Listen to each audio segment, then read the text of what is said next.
All right, good evening, folks. It is 6:05. We are going to get started. Can I just get a raise of someone's thumb that you can see my screen? Awesome. Thank you so much.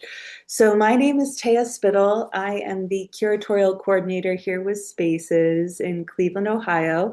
I'm so excited to be speaking with all of you tonight. We've got a great group. And just so you know, this will be recorded for archival purposes and to share with some folks that weren't able to come to the live virtual session this evening. So we're going to go through my presentation, which will consist of a little bit of background about what Spaces is, what the ECHO Artists in Residency program is, what the application process consists of, benefits of the program, and then finally some tips that I have along with a timeline that you can expect with the application. So let's dive right in. All right. So, Spaces is the resource and public forum for artists who explore and experiment. We are comprised of several different programs, um, including a residency program like the one that we are relaunching.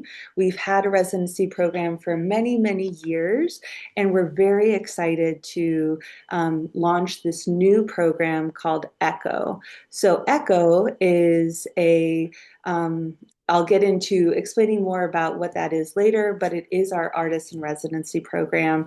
We also have our regranting program, which is called the Satellite Fund, and that is a program that is facilitated through the Andy Warhol Foundation for the Visual Arts. It's a regional regranting program that works with different organizations that have a powerful regional community accessibility perspective to give money to artists doing incredible work in the region. And we offer this program every spring, and the funds come up to $12,000 per project. So it's a pretty sizable program. We also offer curatorial projects, and sometimes those are done in-house by folks like myself, or we bring in guest curators as well in order to really enhance and further expand on the themes that our artists in residence are already thinking about. And then community partnerships are also very important to us. We really believe in the power of being at being in community with other people. It's a very important part of who we are as an organization. And then we are located in Cleveland's historic LGBTQIA plus neighborhood. The first LGBT center was actually right around the corner from Spaces. It's a very walkable neighborhood near downtown with easy access to public transportation. And we even offer a Spaces bicycle to any artists in residence to get around as well. So let's get into ECHO, which is the reason everyone's here tonight. First, sorry, I just wanted to give an overview. This is our building, this is Spaces.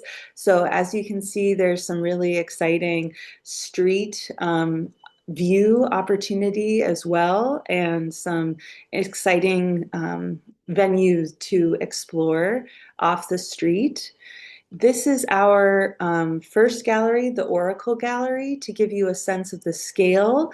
This is our first front gallery, and it kind of has like this interesting S shape throughout, and that gives you an idea of how much room you might have to work with as an artist in residence here. So that's our first gallery, and then our second gallery is the Gund Gallery, which is in the back of this of our venue.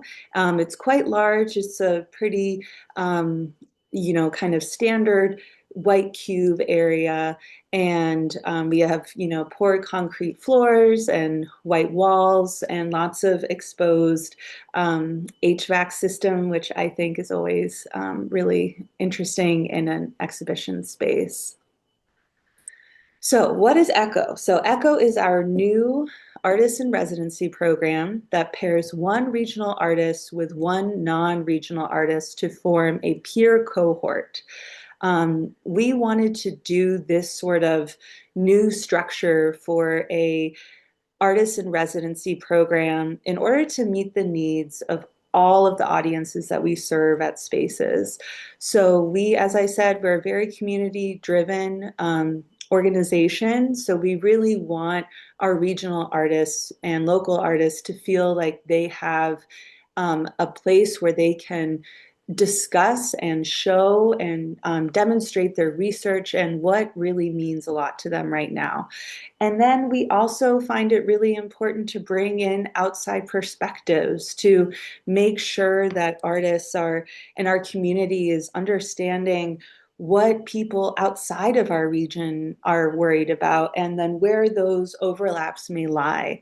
So the two artists definitely are not required to collaborate on a project, but the selection committee, which I'll get into later, will be looking at potential overlaps or even differences between these two artists or even collectives that really further engage in public discourse. So we'll have a total of 6 artists, or as I said, collectives are welcome to apply as well. So we'll have a total of 6 artists in residence throughout the year of 2027. Each residency is about 4 to 6 weeks long, resulting in a 6 to 8 week long exhibition. And I wanted to give you a little bit of background about the actual name ECHO. So ECHO is inherently site-specific, emerging from a point of origin, resonating outward and looping back, just as Spaces serves as a forum for ideas to be explored, shared, and reflected upon. By pairing artists with complementary or intersecting perspectives, the residency creates a dynamic echo of creativity, connecting artist, space, and audience. And I think this is really important because it also gets to the multidisciplinary and installation-based, alternative, boundary pushing, and accessible artwork that we want our artists in residence to explore while they're on site here at Spaces. We offer a lot of different we have a lot of different kinds of support that we can give artists from all different backgrounds and mediums. So we really want our artists to think big, think expansive, and yeah, we're just really excited about the name Echo and how it relates to our mission. So I wanted to give a little bit of background on um, what the artists in Echo will be receiving. So as a benefit to this residency. So these photos here, this is one of the exhibitions that's actually on view right now. This is an installation by Xavi Aguirre through the exhibition Everlasting Plastics. And this is just a great demonstration of like how interdisciplinary and multidisciplinary an exhibition installation can be in our space. And we have used like lots of construction material and also AV. We have lots of projectors and sound equipment, so we can really host any sort of vision that an artist has. Now, for our non-regional artists, we do have a beautiful artist apartment right off the gallery, so that will be available for our non-regional artists to stay in while they're on site for their residency. We also will offer research support and curatorial guidance from myself for all of our artists in residence. This is truly a collaborative team. We're a small team here at Spaces, and we're all about supporting the artists that are here. So we really want you to feel like this is a team that you can count on. I personally love editing, so we can write that wall text together. We can make that those wall labels, just sing. So very excited to collaborate with our artists in residence. We will also offer a dedicated local artist ambassador to help foster genuine community connection with both the regional and non-regional artists. So again, they'll be, our artists in residence will be treated as a cohort. So lots of opportunities to collaborate as needed. And then there's also opportunities to work with any offsite maker spaces free of charge. I'll get into that in a second. And then marketing and press related um, uh, opportunities as well. This is an example of one of our like season guides that goes through all the exhibitions and our sponsors and our any calls for volunteers. So this gives you an idea. We have a really strong graphic identity, and we really love to highlight what our artists are doing. And then we always have exhibition preview nights with community arts leaders, with our members. We also have a public opening reception, and sometimes we have up to 200 people. So it's a really great way to get your name out there and connect with the community in a meaningful way. All of our artists in residence also receive a 1 year Spaces membership, which includes free access to our professionalization workshops and cross-organizational members like Zygote, Morgan Conservatory, and Praxis Fiber Workshop, which is pictured here. So if there's any sort of art medium or technique that you're really wanting to learn more about, we can help facilitate that access for you with our partners. And then even outside of the residency, our artists in residence would be able to pursue their own, individual interests with that art pass, which lasts a whole calendar year. So even beyond the artists in residence timeline. So how to apply? So I put the link in here, but I'm happy to send everyone who is here tonight an email with this link as well. But if you want to just take note of it now, you're welcome to. It's a very straightforward application. Please complete some basic info like your name, address, phone number, all of that good stuff. And then this is where it gets into a little bit more required time. So we would love for you to describe in 500 words or less why you are applying to Space's Echo Artist Residency Program and how this residency will expand your artistic practice and encourage experimentation. We, as I said, really want this residency to be in line with our mission, and we're very excited to hear especially why you're interested in a residency at Spaces. And then second, we'd like for you to describe what project you are proposing specifically for this residency. How will this project connect to Space's mission and the Northeast Ohio community? So we'd really love our artists to have some sort of community engagement, whether that's through a public program or just by nature of the installation or project that you're doing, that it's part of it, that it's integral to it, and how does it relate to this region specifically, even if you're from outside the region, or not.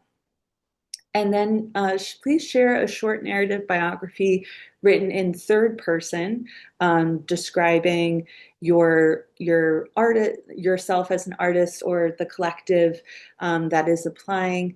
Please don't worry about including every single accolade you've ever won. This can be, short and brief. We just want to get kind of the highlight version of what you've done and how you've been successful. And then this is more the nitty gritty of the images of the file attachments. We do have space for up to 15 files for you to attach. We accept PDF, JPEG, PNG, MP3, WAV, movie, and MP4. So lots of different ways for our artists to demonstrate, to represent what kind of work they're doing.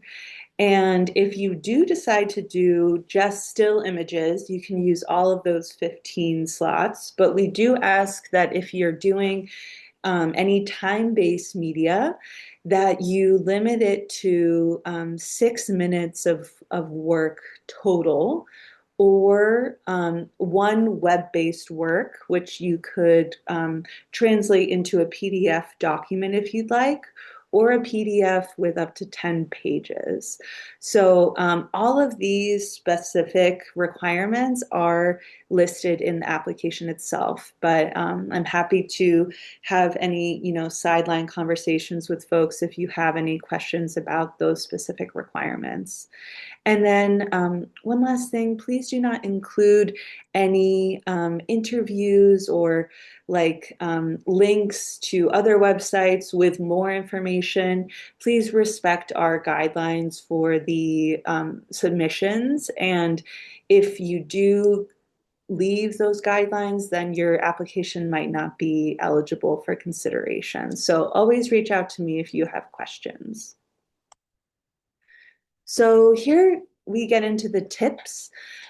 Please select work samples that are relevant to your project proposal. Sometimes less is more. We want to see your best work and tell a story through your samples. So really think about this like your only way, or like one of the only ways to communicate is just through the samples that you give. Like if you didn't have any writing, how would you express your project through your samples? Obviously, you don't have to have done this project before, but we do want to see other examples of work that relate to the project.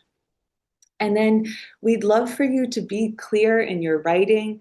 We don't want you to feel pressure about including, high art jargon or theories that aren't actually relevant to your work. Just be true to yourself. It's really easy to tell when someone is, grasping at straws to try to make themselves look like they are, skilled in Gestalt, theory or whatever, and it just isn't the case. So just, simple is best. And also have someone else read over your statement of interest and your project proposal. It's really important to get a second pair of eyes on whatever you write. Sometimes it is hard, I know, to do that, but if you can, I highly recommend it, because especially if someone isn't necessarily super familiar with your art practice, having someone only glean what you want to communicate through your application materials can be really helpful. And then really consider Space's mission while you're working on your application. So I'll repeat it again: the resource and public forum for artists to explore and experiment. So how do you explore and experiment in your work? What does public forum mean to you? How does your project proposal push the boundaries of artistic making that you are doing? How does it push the boundaries of art in general? And then again, getting back to this idea of really fostering and supporting community is core to Space's mission. Reflect on why this is important to you and the project you propose. How will the public engage with your work? So we want to make this application as accessible as possible. So again, if there's any questions that come up with especially the specifics of the file upload, please reach out. I have my contact information at the end of this, but everyone should have gotten an email directly from me with the registration for today's, or with the Zoom link for today's presentation. So our 2027 selection committee consists of Anna Arnold, who's a current Spaces board member and Cleveland-based artist, educator, and director of Ursuline's Wasmer Gallery. Layla Corey, who is a Cleveland-based artist, designer, and an artist in residence from last year. She and George Harb did a collective exhibition called A Single Word. I, myself, Taya Spittle, will be on the RIS selection committee as well. And then Antoine Washington, who is a Cleveland-based artist, director of Museum of Creative Human Art, and co-founder of Offset Midwest, which is a curatorial platform. So just in case you're interested in checking out what these folks do, we want to be fully transparent with who will be reviewing the applications. And then the timeline. So applications are due February 10th at 11:59 p.m. Eastern Standard Time. That is the final cutoff. You won't actually, no one will be able to upload an application after that time. So please get it in as soon as you can. If you have any issues with applications with submitting, again, reach out to myself. And then we will be reviewing the applications for about a month and a half, and we plan to announce the artist selections, the final selections by April 1st, with the first Echo artists in residence beginning their stay in January of 2027. So I know we just started 2026 and it's kind of wild to think about 2027 already, but we program a year out. So we really want to give, our artists time to consider what they're doing. So here is my email. I'm going to stop sharing my screen in a few minutes, or a few seconds. So if you want to note my email, go for it. It's just my first name, Taya, at spacescle.org. So I'm going to stop sharing, and then I'm going to open it up to Q&A. So if anyone has questions, please raise your virtual hand or your physical hand, and I will unmute you as I have unmute disabled for participants. So let me know if you have any questions. Ross. Hello. Hi. Yeah, so normally I'd say the amount of the budget and the really more the budget for the project. Usually it kind of like is sometime it's what the number is presented up front. Other times it's just like, tell us what your budget is. So because there's no like, tell us what your budget is thing, like how, okay, so this is a year out. Um, how are you prepared to tell people what that is? And, because I think it kind of shapes the scope of what somebody's project might be. Sure, I think that's a great question, Ross. So, our Okay. artists receive both an honorarium and a production budget. Yeah. Honorarium is $2,000, and Mhm. production budget is about also $2,000. Very helpful. Thanks. For non-regional artists, we do help with travel as well. So, if you're coming from outside of the region, we would assist with travel. Super helpful. Thank you. You're welcome.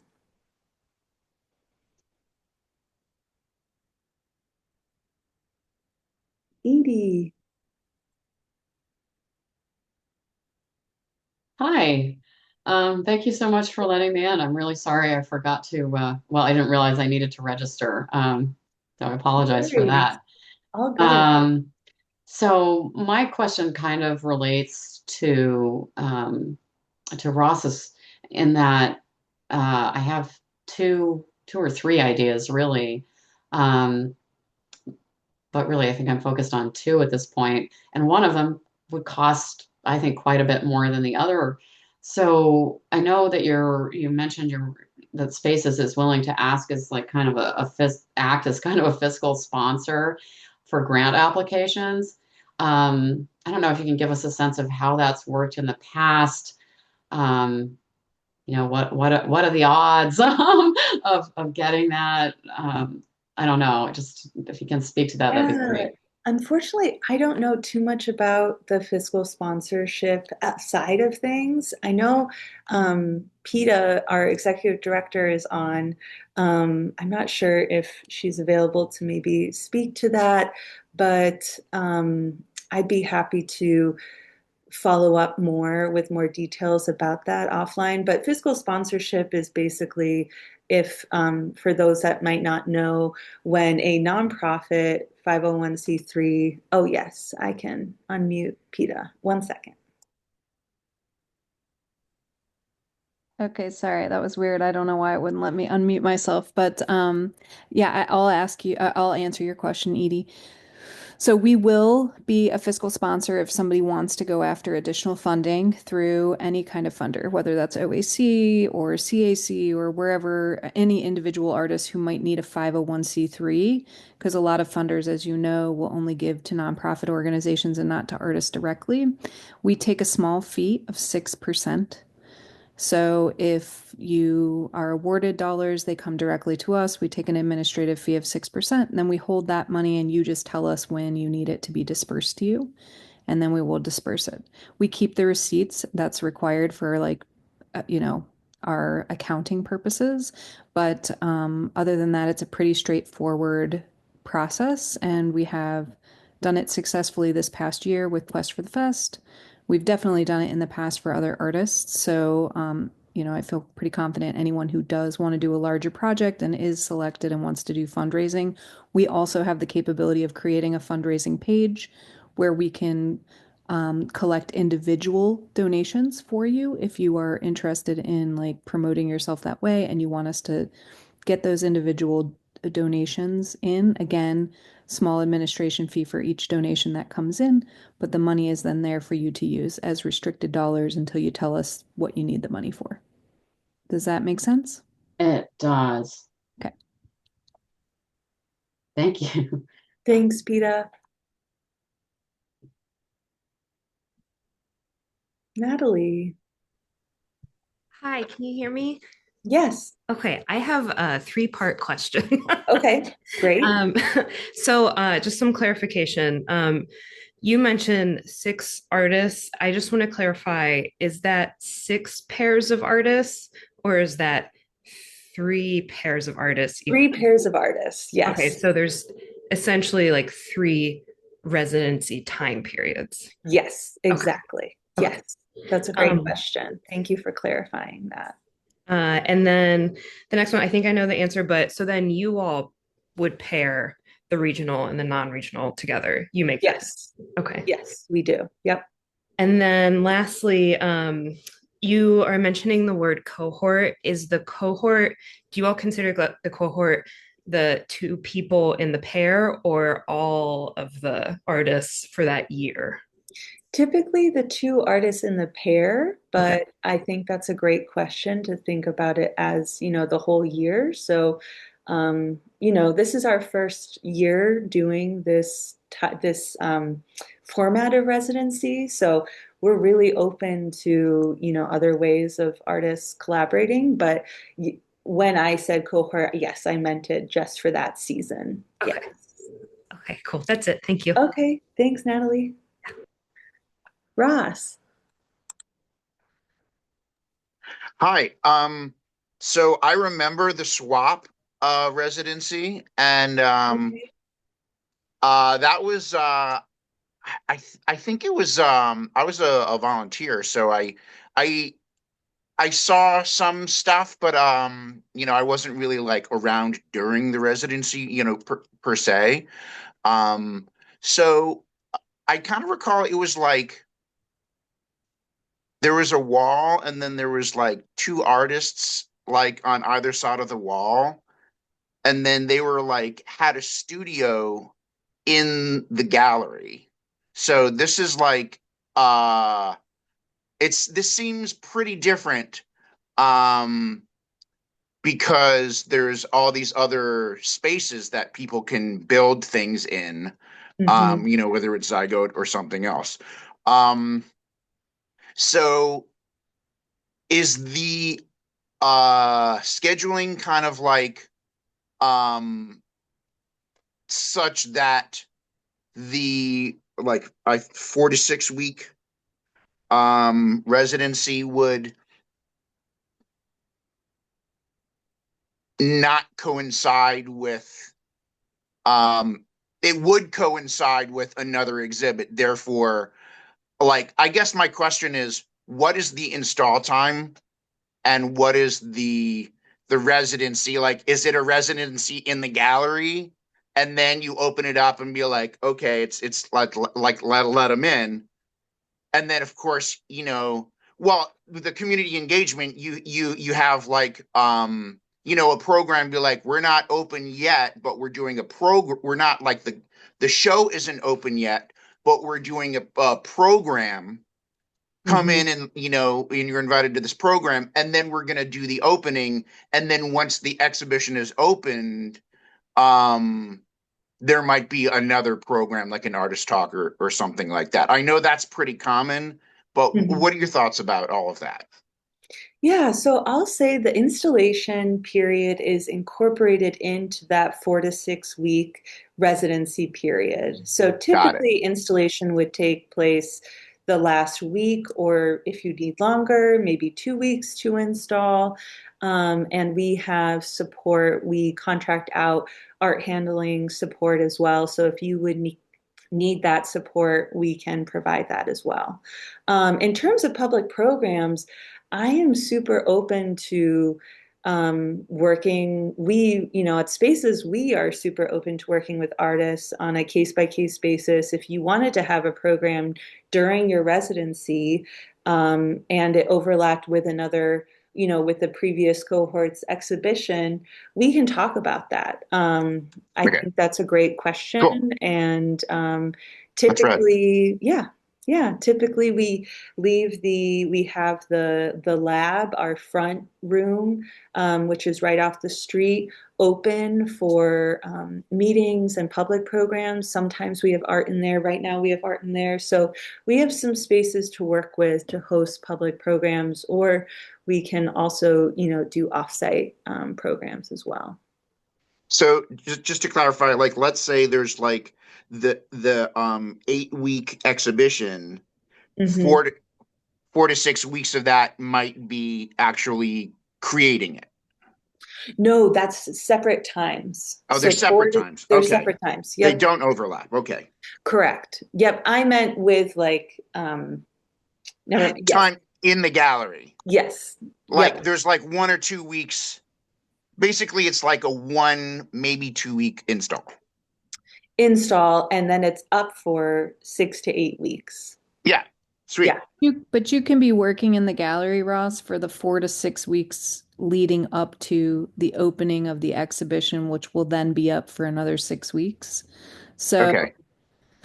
your work time in the gallery can be, a month long. That includes the install and getting ready for the final opening, right? And we hope, I mean, we would love, I think it's going to be Mhm. dependent upon the type of artists that are selected and the sort of work that they do and what they're interested in during the creative process. Do they want us to Mhm. have programming? I mean, I think the charm of spaces and what has always been the charm of spaces is that there's this access to artists and access to like live art making. And so I would love to see that. But again, I think that's going to be dependent upon what the projects look like, when the artist can be there. if they do have to use some of the off-site facilities and bring the work back, what does that look like? But I do think there's opportunities for our members to, get a sneak peek, get to meet the artist, get to, I think there's opportunities for that to happen. We just have to see it in action, I guess. No, really flexible. Thanks. Yeah. Kate, one second. One second. I can't. Oh, Peta, I think you took oh, there you go. Oh, I'm unmuted. You're good. Yeah. Hi.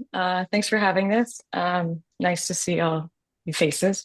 Oh God, now I forgot my question. I'll get to it. So when you were for those of us who are not local, Mhm. or were local at some point many years ago, um, in terms of like the community, I'm losing my question is, if there's like specific technical needs I have, can I email you guys to be like, what are the places to go to? Because like, or can I be sort of vague, like I would like to use X and Y type of materials, but I don't know who has X and Y type of materials. Mhm. Yeah, I mean, you're always welcome to reach out to me, Okay. but you don't have to have it all figured out, you know, Okay. with a bow tied, perfectly, before it actually happens, because we understand that a lot of on the ground work will be happening during the residency itself. And then I have one more question, Sure. which it's more, I might be the only person who wants this question. For what's your opinion of international applications, but the person is allowed to work in the United States?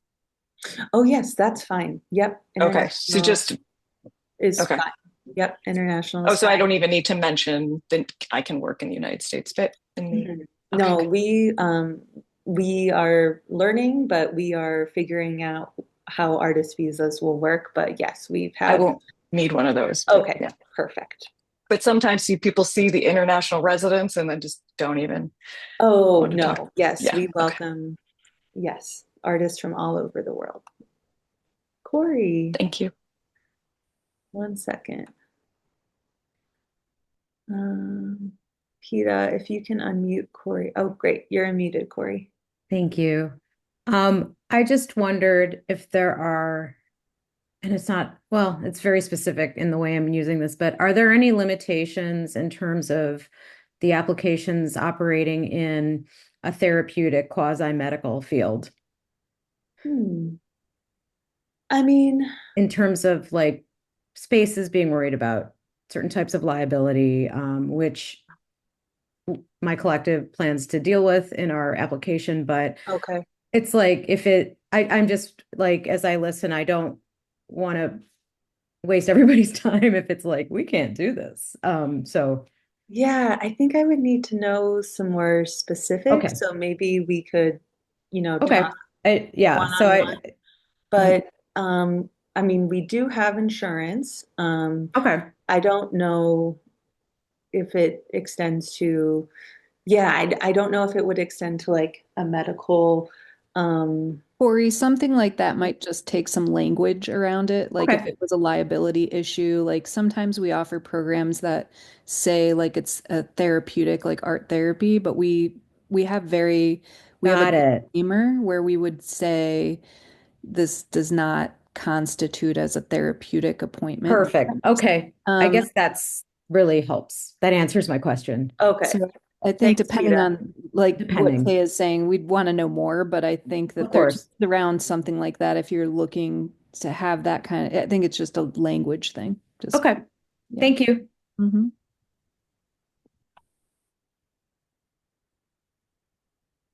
Edie. Um, so I actually have a couple of questions. So back to the fiscal sponsorship, is that something that Spaces would help with in terms of just kind of honing those grant applications, or I mean, I certainly would expect to be working on that, but getting your feedback and assistance would be amazing. I mean, yeah, Peta, I'll let you. Yeah, we definitely would sort of look things over for you, but wouldn't provide like the grant writing, I guess is what I'm gonna say, because it does take Right, time and right. effort, and so like that would need to be on the part of the artist. But you also would need information from us because to apply for something, you might, and you're applying as a fiscal sponsor under Spaces, you might need information from us regarding our 501(c)(3, what's our EIN number, those kind of things. So Oh, right. we would be helping you in that regard. So we certainly can provide some feedback, but it wouldn't be extensive, is what I'll say. Okay. Oh, that's great, Mhm. though. That's really good to know. And then one of my ideas involves possibly remounting a performance that I did a long time ago, and I feel like the meaning is even more kind of poignant now. I feel like the first time was a rehearsal. Mostly, I would want to do new work, but would that be something Spaces is open to as kind of, you know, an aspect of community engagement to have a performance, but it's been done before. Definitely. I mean, the thing about performances, it's ever changing, it's live, it's going to be different than it was whenever you staged it, however many years ago that was. So, yes, I personally love performance. We're very happy to support live performance here at Spaces. So, yeah, no, there would be no issue with that. Okay, great. Thank you.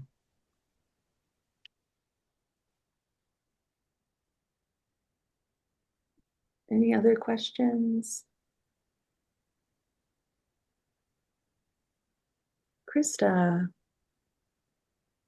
Thanks so much for taking the time today. Nice to see you all. I'm curious how many applications you get, and I know this is a new program, but like, what's the application load in past programs? Yeah, that's a great question. So in previous years, we've gotten more than um, probably like 200, but I just don't know what to expect this year, honestly.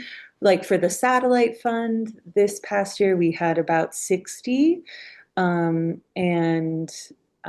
so far we have about, I think, 15 applications already for Echo. So we definitely have some, but not, I don't have a specific number for you, unfortunately. That's a beautiful range to know, but Okay. not like there's not 1,000. Yeah, no, not 1,000. But Okay. yeah, I mean, probably in the 100 range, I would imagine. Great. Thank you. And then I think Alex had a question. Oh, okay, Alex, yes. What was your question? Hey, so I was curious if, and it kind of relates to some of the previous questions, but if there was a particular stage that you were hoping that projects would be in, especially since we have so little space to write about things. Mhm. And so, like, are you really mostly looking for like new work that is totally planned or things that are a little bit like I've got a basic idea, but like don't have all of the specifics yet, or things that are already along the path and it's like, oh, this would just help me get it over that last hurdle. Like, is it any of the above, or is one of those more appealing, etc.?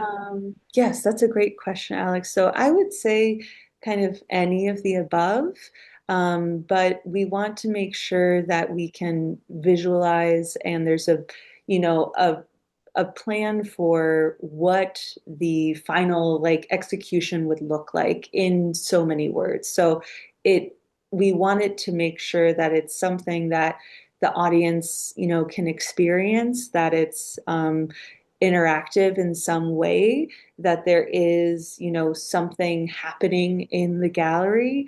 So it doesn't have to be fully fleshed out, but it definitely needs to be, I would say, like like partly formulated because we want our artists to experiment and explore like through this residency. So I definitely don't want it to be a case where people feel like they have to have it all figured out, but I would in the proposal like to know like what is the um, kind of like ideal outcome of this project.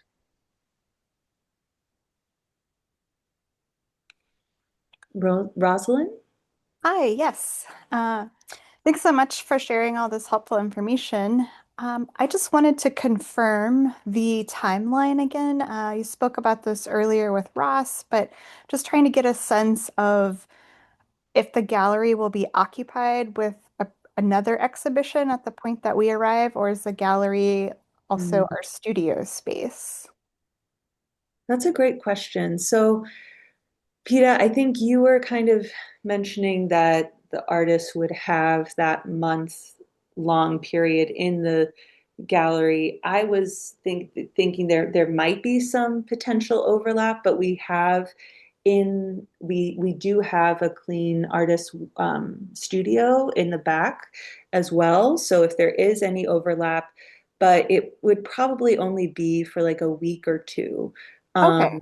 So I think so. I mean, I have no problem with yes, the gallery being a extension of the studio, but we haven't. I guess we haven't like fully. We haven't figured out the exact dates of how everything's going to line up yet. But that's a great question. Okay, thank you. That's really helpful to know. Of course. And just in terms of a community engagement option, um, would you imagine, or would this potentially be a good fit to have a type of project that um, could invite maybe local students, or I'm not sure how this would work exactly, but I tend to have studio assistants in my studio helping me cut out large pieces of fabric. And I could see that that could be an interesting situation to happen in a gallery space, possibly. I don't know if you've done something like that before, or if you think that that's worthwhile to include in terms of public programming. Yeah, I would say go for it. I love that we love working with audiences of all ages. We have lots of school groups that come through spaces, so I think that would be wonderful. And depending on the age range, we might have to think about, like some sort of, like field trip, not field trip form, but Sure. like a form Well, like for like a waiver of a sorts. waivers, Mhm. exactly. Thank That you. makes sense. Something like that. But yes, I would say, if if you're thinking about it, definitely include it. Yeah. Okay.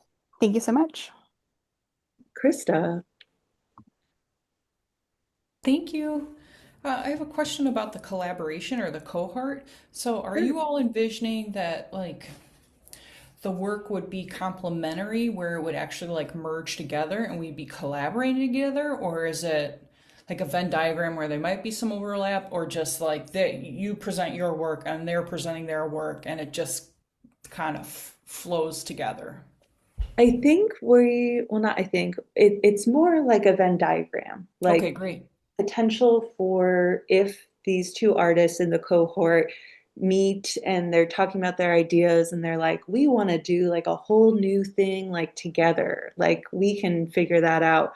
But if they're like, okay, what you're doing is interesting, that's cool, but we want to do our own thing, that's fine. That's Okay. why I presented it like two distinct gallery spaces because each artist or collective would have their own physical space. But if, of course, they wanted to even show their work, together, like almost like a group show, that's something that we can totally do and think about. Wonderful. Thank you. Yeah. And Ross, did you raise your hand too? Yeah. Okay, go for it. Can you hear me? Yes. Okay, cool. Might be two questions.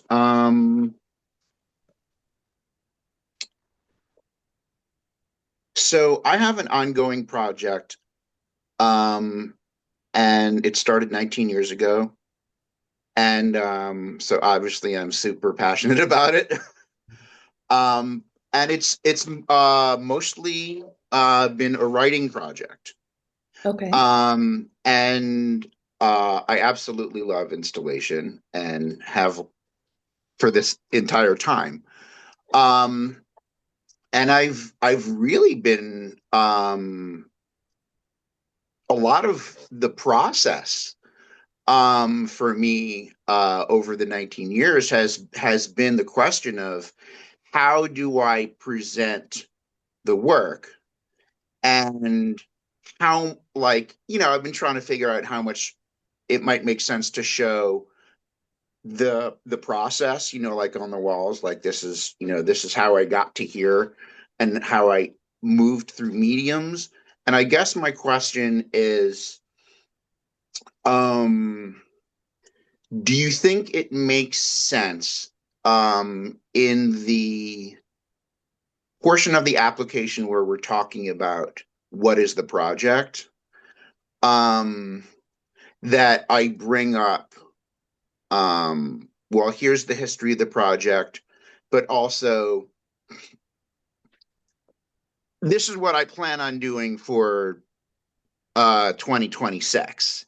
This is like the state that I would like, at the end of 26, I would like to have the project be around. And then, of course, focus mostly talking about what I would want to do during the residency. Um, but is it also worth putting in the application of my intentions of like this is where I think it could go in the future in terms of media and outlets and such. If I'm understanding your question right, I think I would recommend that you focus your proposal solely based on for spaces, how you imagine it at spaces, and Okay. not necessarily in 20 years, but right now, like where it stands and how you would imagine it for our venue.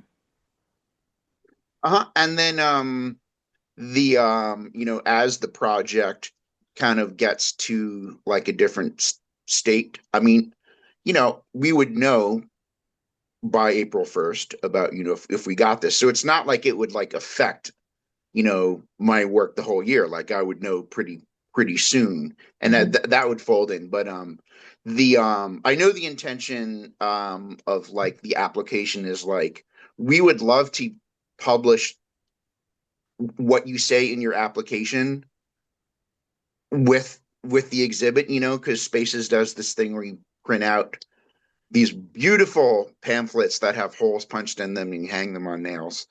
Um, and Well, would we be able to sort of rewrite yes. what that is? Okay. Yes, 100%. Yes, you are Okay, not. that's Yeah. awesome because like, if not, it could create a tension of like I'm putting into words something that might be different, and then if somebody reads the words and then they look at what I've come up with, they might be like, oh, that seems really disjointed. So as long as I give Spaces a sense of what I want to do next year, basically I will base that on what I think, where I think I could get the project to by that point. Exactly. Perfect. Okay, Can I jump in great. really quick, Taya? Just, Of I do want course. to say, because I've heard it a couple times from people, like, do we have to have this like kind of finished proposal? And obviously, this whole residency is about experimentation. So, in experimentation and the creation of new work, there's always going to be changes, and we know that that's going to happen. So, your proposal should be a good basis or launch pad for what you're thinking, but we know that it's not going to be that exact word for word Mhm. project probably come day of opening, right? Yeah. So I hope Yeah. you all think about that. I mean, like we know that we have to be flexible, and sometimes when you go into the creation process, mistakes are made or things don't work out, and that things have to change, and that's part of the process. So failure or mistakes can be wonderful things that just catalyze, a redirection. And so, we're open to that. And so don't feel like your proposal is the thing set in stone that you must present at spaces if it changes between the time that you're accepted and the time that you're coming in for your residency. Yeah. Thank you, Thank Pia. you.